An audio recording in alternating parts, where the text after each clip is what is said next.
歡迎嚟到 A for Advice 阿棟有事求教，咁就記得 comment、like、subscribe、share、撳鐘仔等等等等等，唔該。喺香港要出行，周圍去唔使問就一定係用 Google Map。而家其實越嚟越多人啦嚇，北上消費啊，或者係周圍去旅行啦，擴闊自己週末嘅好去處啦嚇。咁咧好明顯咧，Google Map 咧喺內地咧其實就用唔到，咁呢個咧大家都好清楚噶啦。咁用啲咩好咧？我自己用得最多嘅咧就係高德地圖，所以今日咧就想同大家簡單講一講咧高德地圖點樣用，同埋有啲咩好用嘅地方。最重要咧就係教大家咧係點樣設定你高德地圖，等你咧方便你周圍去。咁其實高德地圖同 Google Map 啦兩個嘅全球衛星導航系統咧，咁好明顯咧，一個咧就喺香港咧已經存在咗接近20年以上啦，另外一個咧其實就喺內地咧已經發展得好蓬勃。咁大家兩個個平台咧主要嘅用法咧其實都完全唔同嘅。咁高德地圖咧佢主要咧就用咗北斗衛星導航系統啦，咁而且就支持咗高精準度啦。佢嘅精準度咧佢就話咧大概咧係可以去到1米，而且係連接北斗啦同埋天通衛星，咁亦都係適合咧離線導航。咁主要當然咧就係因為咧佢喺內地攞到嘅資料咧亦都已經係好準確。咁所以咧如果你喺內地嗰度要周圍去嘅話咧，根本咧就冇辦法咧係用 Google Map 㗎嚇，因為佢根本咧就唔俾你用。咁而 Google Map 其實佢咧雖然話係喺美國嗰度開發啦，咁但係咧佢除咗用咗GPS 之外咧，佢亦都用咗支援咗好多唔同嘅一啲衛星嘅系統嘅，例如 GNSS 啦，或者俄羅斯嘅GLONASS 啦，或者歐盟嘅伽利略啦，甚至乎咧係中國嘅百度咧，其實佢都已經係有覆蓋得到。咁咧佢致力咧，其實就係希望咧全球你去到唔同嘅地方咧，其實咧你都可以用到 Google Map。咁但係咧，如果你喺內地要周圍去嘅話咧，咁就高德地圖咧就一定啱晒你，特別係咧如果你揸車嘅人士。咁咧就喺兩個無論 Google Map 啦或者百度地圖啦，其實喺佢互聯網上邊嗰個嘅 Web 嗰個版本咧，都已經提供到好多資料噶啦。咁唔使問啦 ，Google Map 大家都已經用慣用熟啦。咁除咗係日常翻工你要揾路線啊、搭車啊之外咧，咁亦都成為咗而家係觀光啊、購物啊，或者去一啲唔同嘅地方，你掌握最新嘅資料咧，你已經係可以攞到當地嘅 local information。咁之前咧，我亦都喺拍片嗰度介紹過。咁而高德地圖咧，佢對於香港人嚟講，可能有啲唔係好習慣咧，就係佢 build in 咗咧入邊所有嘅地圖資訊咧，暫時只有簡體字嚇，而且咧佢啲字咧都比較細啊。無論你點樣較大咧，其實喺個 web 版本咧，其實都比較細。咁喺香港提供到嘅資料咧，嗱其實已經越嚟越進步噶啦。不過咧，我覺得用起上嚟咧，可能我自己用慣咗啦，我都係中意用咧 Google Map 多啲㗎嚇。咁咧嗱，如果你係喺手機嗰度啦下載，無論係 iOS 或者 Android 版本啦，其實咧佢都淨係會有地圖嘅資訊咧，亦都係即係 default 咗係一個即係簡體字啦咁嘅。咁而佢嘅聲咧，亦都係普通話嘅聲。咁如果你要設定嘅話咧，咁你首先咧就要喺右下角啦嚇，即係呢一個嘅 icon 啦，我的嗰度啦。咁你撳咗之後咧，其實佢嘅設定咧就喺左上角嘅，喺左上角咁你撳一撳呢度，咁咧就先至可以設定到你原本嘅嘢。如果唔係咧，你所睇到嘅資訊咧，全部都係全部都係簡體字啦，同埋咧佢嘅語音導航咧都係簡體。咁所以大家都聽到啦嚇，佢嘅導航如果係即係普通話咧，可能有啲人都未係好習慣嘅。咁所以咧都希望咧係你下載咗之後咧，最緊要咧就係一早設嗱。咁如果要重新設定翻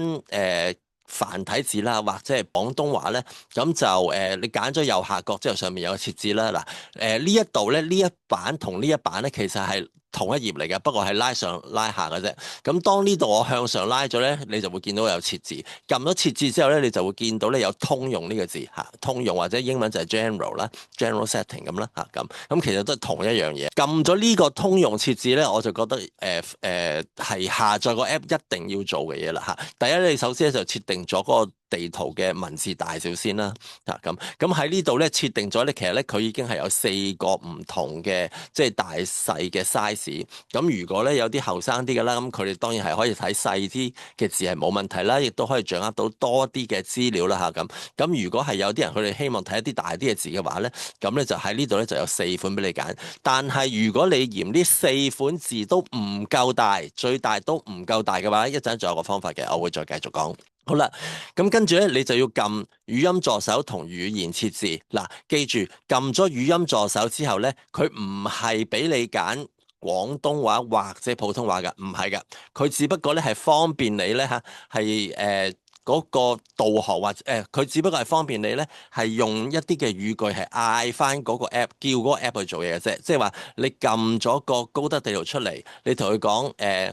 小德，我要去西九文化中心咁。咁呢個咧，你就可以設置嚇，就係呢個語音功能嚇，或者時候得，我希望區即係獅子頭文化區，咁咧係用個聲音嗌佢去做嘢嚇，即係當你嗌咗個高德地圖出嚟，撳咗出嚟，咁然之後就再指示佢做嘢，咁就係呢個語音助手，咁就好似係嗰啲 Hey Siri 或者 Hello Google 咁樣功能啊嚇，咁所以就唔好搞錯。然之後呢個語言設置咧，先至係設置繁體字中文嗱，記住設置完之後咧，唔係你所有地圖嘅資料都轉到繁體字，唔係，佢只不過係所有嘅 menu 轉咗係繁體字啫。地圖嘅資訊暫時仍然係得簡體字噶。好嗱，咁佢呢度最特別咧就係一個新手自駕模式嚇。咁佢呢個新手自駕模式咧，如果佢撳咗佢之後咧，當你話俾佢聽你係一個即係新手開始駕駛嘅話咧，首先咧佢揀路嘅時候咧，佢會盡量建議你揀一啲咧嗰個道路比較簡單啦、易行啦，或者係個車咧唔係咁多車嘅路線俾你去選擇嚇。咁然之後咧，佢講嘅模式咧，亦都係比較詳細，亦都係比較繁多咁樣樣嘅。咁變咗咧，就等啲新手最初係行嘅時候咧，就會方便好多。咁而長輩模式咧，嗱呢個咧就係我話可以設置啲字咧更加大啦。當你撳咗長輩模式之後咧，你會見到咧，其實佢個版面咧係清淡咗好多啦，而且咧佢亦都係有2個掣咧放大縮細係自動 build in 咗喺度嚟嘅。咁而當你揀下邊呢度呢8個唔同嘅選項嘅話咧，佢都會自動咧馬上就將周圍嘅資料咧就即刻顯示出嚟咁樣，咁變咗咧就係方便咗一般嘅佢哋叫做長輩啦，係希望如果係快而準咁樣去揀一啲相關嘅資料喺個地區嘅話咧，嗱呢度係地區唔係路線，係啦係地區，佢幫你喺嗰個地區，即係你身處咗個地區啦，開着咗個電話，開着咗你嘅手機上邊嗰個 location 嗰個位置，咁然之後咧你就發現有呢個長輩模式，佢係容易揾到周圍嘅嘢㗎嚇，你係方便㗎嚇，無論係飲食、買嘢、去廁所或者一啲叫無障礙通道、去銀行等等咧，其實咧佢都係方便好多，所以咧我都非常鼓勵啲人咧。如果係有時即係覺得自己已經係接近長輩級啦，或者未係，但係希望啲字大細係多啲嘅話咧，咁咧就即係大細係可以大啲啊，啲字可以大啲嘅話咧，咁其實就可以用呢個模式。咁特別係咧，佢右上角呢度咧有字號設置啊，你撳咗之後咧，呢度咧就可以將啲字咧放大縮細，咁其實咧係好方便嘅。好啦，搞掂咗之後咧，仲有一個重要嘅設計咧，就係佢嘅導航啦嚇。佢嘅導航咧，default 預設係一個普通話嚟嘅，咁但係你可以教廣東話嘅，就係都係喺右上角嘅設置嗰度撳咗，再撳語音包嚇，咁跟住咧你就揀翻係香港呢個位咁就得噶啦。咁如果有時咧你發覺係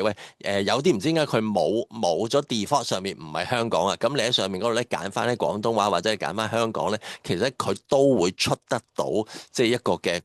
廣東話出嚟嘅咁所以咧記住咧就唔好撈亂嗰個語音助手同埋語音包嚇。語音包咧其實喺上邊設定嗰度咧已經有噶啦，你撳咗之後咧就已經係default 有一格就叫做語音包噶啦咁。好啦，咁另外選擇行駛路線啦，咁呢度咧，其實喺香港嚟講咧，我都見到好多駕駛人士咧，其實佢哋已經係中意用咗高德地圖咧，去作為一個揸車嘅選擇工具嚇，咁顯示嗰個路線咧係好方便嘅。你見到下邊咧，除咗有一個鳥瞰圖之外咧，上邊咧仲有一個咧，幾乎係同你實際面對嗰個路線嗰個情況咧係一模一樣嘅睇法嚇，係幾乎一模一樣嗱。之前其實無論係 Google Map 啦，或者係 Rise 嗰個嘅駕車導航嘅地圖啦，其實咧佢基本上都有，而家上邊呢度見到一個咧係由一個駕駛者主觀望嗰個路嗰個方式，但係好多時咧佢哋都係用一個咧平面同埋直線嘅方式去表達左右同埋轉彎嘅路，但係喺呢度咧佢就 exactly 有一條咧分叉路俾你睇到，亦都咧俾你知道咗咧，其實你而家咧大概係喺邊一條嘅路線嗰度，你需要嚟左轉係轉到最貼咗定係靠左嚇？因為好多時我哋都會撈亂嘅。其實佢講靠左嘅時間，我哋有時唔知道係靠到最左定係呢一邊咁，所以呢個咧就會好方便。而去到咧有一啲比較特別艱難啲、論盡啲嘅環境，或者個路面情況係個指示係比較好 critical 嘅咧，尤其是你去到呢個啦，右邊呢個臨界點啦，佢咧仲有一個紅色嘅好似 warning 咁嘅警告啊嚇，見到啦呢個紅色嘅警告。咁再加埋嗰個導航咧，佢話俾你聽係點樣行嘅話咧，你其實就會好清楚嗰個路線。咁變咗你無論係新手老手啦，或者係去到一啲比較複雜嘅道路嘅話咧，一去到呢一啲嘅路線咧，其實你就會容易做咗好多，你就會容易揾咗好多，亦都咧有足夠嘅時間咧俾你去準備去即係轉換唔同嘅路線啦。咁所以難怪咧好多係喺即使喺香港啦嚇，佢哋揸車咧都係比較中意用高德地圖嚇，就係方便你去睇成個路線嘅。除咗係即係揸車啱用啦，咁而家香港都越嚟越多人係用呢個即係預約車啦咁。咁咧佢喺高德地圖嗰度咧已經係 default 咗有一個嘅即係預約車嘅程式喺度嚟㗎啦，即係個功能啊嚇。咁根本咧你一去到咧，佢 default 第一版你都已經有，因為都有好多唔同嘅車款啦。無論係你自己想係今次係多啲人喎6個人，你想嗌一架6個人嘅車，或者係愛一啲豪華嘅車款咧，咁只要你登記咗個電話號碼啦，嗱，登記電話號碼最大嘅好處咧，就係如果你喺香港做一個嘅網約車嘅時間咧，個司機係真係可以打電話俾你，去同你去溝通，咁到時咧，如果係 exactly 你個地方，即係話我唔係咁清楚我而家喺邊度喎，咁你可以同個司機喺度講咧，咁你係容易啲知道你個路線，咁變咗咧佢係方便你同個司機去溝通咁樣。咁但係如果你話喂喺內地咧，我冇內地電話喎，咁佢到時點樣同你溝通咧？其實佢就喺翻呢一個嘅 app 入邊嗰度去同你做個溝通啦嚇，咁變咗佢打唔到電話，但係喺個 app 上面佢可以有文字去同你流通去交流，咁其實咧都仍然係 OK。咁而俾錢嗰度咧，咁就好簡單啦嚇，佢咧就係可以連接翻你 Alipay Hong Kong 啦、WeChat Pay 啦，或者你用信用卡咧，其實佢全部都 OK。咁咧嗱，香港嘅 Alipay 或者香港嘅 WeChat Pay 咧，其實喺內地咧係照用得到啊。咁所以你唔係好驚嚇，就算你北上啦，去到深圳或者廣州，甚至再遠啲嘅地方，咁你係冇內地嘅信用卡或者冇內地嘅即係其他嘅支付工具都好啦嚇，咁你喺香港咧用咗香港嘅支付寶啦，咁佢到時就你睇下個支付寶嗰度，你選擇點樣俾錢啦？你係充值啊，定係用信用卡過數啦？咁其實咧，佢會用當日嘅匯率兌換翻港紙嗰個錢咧，就會扣翻嚟。咁所以咧，其實係好方便。咁仲有咧，就係喺你揀預約車嘅時候咧，如果你係有帶狗仔啊，或者你係需要加一啲即係兒童座位啊，或者係帶一啲大嘅行李，你都可以喺嗰度 mark 定咁啊，到時加錢。咁變咗咧就貨銀兩核啦，你唔會話去到咧先至突然間發現咦，點解兜咗路啊，或者多咗好多錢啊，即係你失咗你嘅預算，咁就唔會喺你基本上咧，你 call 車嘅時候咧，你已經係知道你要俾幾多錢㗎啦。最後有一樣嘢要提一提咧，其實佢上面有一個條款咧，就係話當你用咗呢個 app 去 call 車之後咧，為咗保障你同埋個司機咧，其實咧佢喺個 app 嗰度咧，佢會有錄影或者係錄音嘅。咁咧佢就話佢唔會用你嘅 data 啦，佢就保留咗佢啦。咁就慎防咧，如果係你同個司機之間有啲咩糾紛嘅話咧，咁咧佢就可以係透過呢一個嘅錄音啦，就可以掌握到嗰個情況，咁就愛嚟解決到大家嘅紛爭。咁如果7日之內係冇任何問題嘅話咧，嗰啲資料咧就會取消噶啦。好啦，咁至於去到咧路線至於即係去到咧，如果我哋一般喺香港咁講咧，我哋好多人用過 Google Map 都會係即係揀路線啦。咁例如搭巴士啊、地鐵咁啦，咁咧基本上佢個排列咧同香港 Google Map 咧其實係冇分別嘅嚇，冇分別嘅嚇。即係咁就係咯，即係啲字都係即係簡體字啦。有呢度就算我自己有時都唔係好習慣啦嚇咁咧，而佢嘅好處咧就係話，佢話俾你聽咧，其實嗰個巴士嗰個路線咧，其實究竟係九巴、係城巴、係港鐵嘅巴士啊咁嘅。咁變咗咧，呢一度有個好處咧，就係你揾車站嗰陣咧，你會更加容易揾啊嚇。咁變咗即係唔同嘅路線，尤其是有時有啲三個字嘅嚇，961、962或者965、966嗰啲咁樣樣啦嚇咁有時咧我自己都係撈亂究竟係城巴定九巴咁嘅。咁但係佢呢度咧佢就講得清楚啲。咁我覺得呢個咧就係佢嘅優點。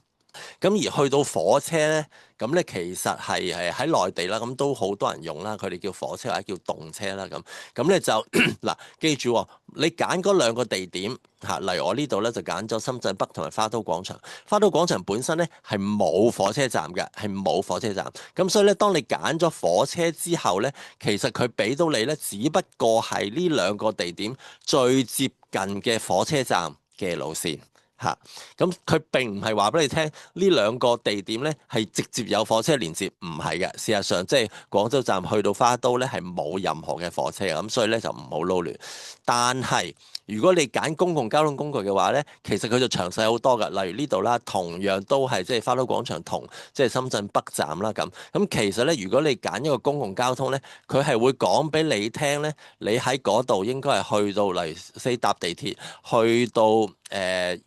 一個地方，再搭火車，搭完火車再搭地鐵，或者再打車，或者係再搭其他嘅巴士。咁喺內地係有嘅。咁佢亦都有講到咧相關火車嗰個價錢啦，喺邊個站嗰度搭㗎嚇咁所以咧，如果你係短程嘅話咧。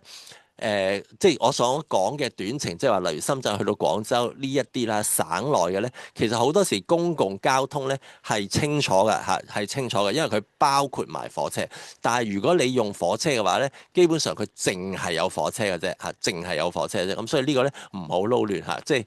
試過有好多朋友就係去到根本唔係嗰個地方嚟嘅嚇，因為佢揀咗火車。咁咧就而喺入邊搭公共交通工具咧，其實喺個支付寶嗰度咧，佢就會清楚好多嘅，佢就會有好多嘅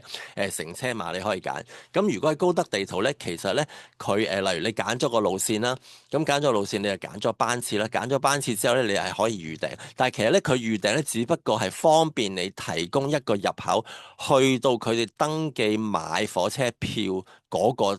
app 嘅啫嚇，嗰個就叫12306嚇，只不過係方便你咁做。佢本身咧喺高德地圖入邊咧係冇任何直接訂車票嘅機制啊，冇嘅，佢係要跳咗去另外一個 app 嗰度嘅。咁所以呢個咧就要注意翻。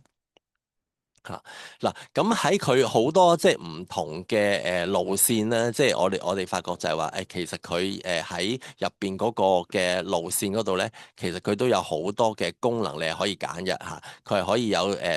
除咗有揸車啦，有公共交通工具啦，你可以自己打車行啊飛機之外咧，佢仲有一個好特別咧，就叫做新能源。咁新能源車